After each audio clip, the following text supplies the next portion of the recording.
गढ़चिरौली में नक्सल कमांडर समेत 60 नक्सली आज आत्मसमर्पण कर गए। नक्सलवाद कमजोर हुआ। नक्सल कमांडर मल्लोजुला वेणुगोपाल राव उर्फ भूपति ने 60 नक्सलियों के साथ आज महाराष्ट्र के मुख्यमंत्री देवेंद्र फडणवीस की मौजूदगी में गढ़चिरौली पुलिस के सामने आत्मसमर्पण कर दिया। मुख्यमंत्री ने कहा, आज नक्सल कमांडर मल्लोजुला वेणुगोपाल राव उर्फ भूपति ने 60 नक्सलियों के साथ आत्मसमर्पण कर दिया है। भूपति नक्सलियों की भर्ती, रणनीति और हमले का काम करता था। पिछले 1 महीने से हमारी पुलिस उससे मुख्यधारा में लौटने के लिए बात कर रही थी। उसे यह भी बताया गया था कि हमारे नक्सल विरोधी अभियान नहीं रुकेंगे और उसे आत्मसमर्पण करने का विकल्प दिया गया था। आज महाराष्ट्र में नक्सलवाद की कमर टूट गई है। इसके बाद छत्तीसगढ़ के नक्सली आत्मसमर्पण करने की कोशिश करेंगे। इस उपलब्धि पर हमने गढ़चिरौली पुलिस को 1 करोड़ रुपए का इनाम देने की घोषणा की है। देश के प्रधानमंत्री माननीय नरेंद्र मोदी जी के नेतृत्व में 2014 से देश में माओवाद के खिलाफ जो एक लड़ाई शुरू हुई थी और हमारे केंद्रीय गृह मंत्री अमित भाई शाह इनके नेतृत्व में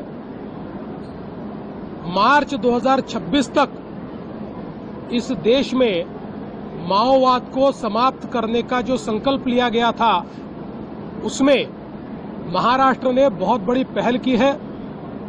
2014 से लगातार हम लोग एक लंबी लड़ाई माओवाद के खिलाफ लड़ रहे हैं। एक और गांव-गांव तक विकास पहुंचाकर लोगों में विश्वास जगाने का काम हमने किया है और साथ में हमारे पुलिस दल ने विशेष रूप से हमारी C60 ये जो यहाँ की बटालियन है हमारी पुलिस की, उन्होंने बहुत अच्छे तरीके से कार्रवाई कर डीप फॉरेस्ट में जाकर, सुदूर जंगलों में जाकर, बहुत ही डिफिकल्ट टेरेन में जाकर माओवादियों के साथ प्रत्यक्ष युद्ध करके उनको न्यूट्रलाइज करना, उनको अरेस्ट करना और उनको आत्मसमर्पण के लिए बाध्य करना, ऐसी एक लड़ाई चलाई और जिसके चलते बड़े पैमाने पर माओवादियों के ध्यान में आया कि जो स्वप्न लेकर वो माओवाद में शामिल हुए थे, वो स्वप्न समाप्त हो चुका है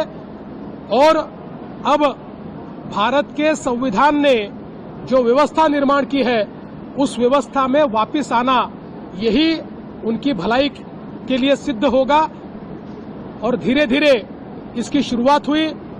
1 जनवरी को मैं यहां पर था और एक बड़े केडर तारक का इन्होंने आत्मसमर्पण किया और मैं ऐसा मानता हूं कि वो भी एक मील का पत्थर साबित हुआ।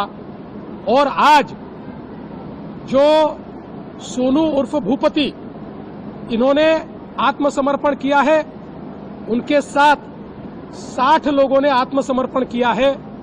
ये सारे नक्सलवाद में, माओवाद में लिप्त ऐसे बड़े कैडर हैं और विशेष रूप से सोनू उर्फ भूपति ये और इनके भाई किशन जी, ये दोनों इस माओवाद को बड़ा करने में इसकी रीढ़ की हड्डी के रूप में काम करते थे।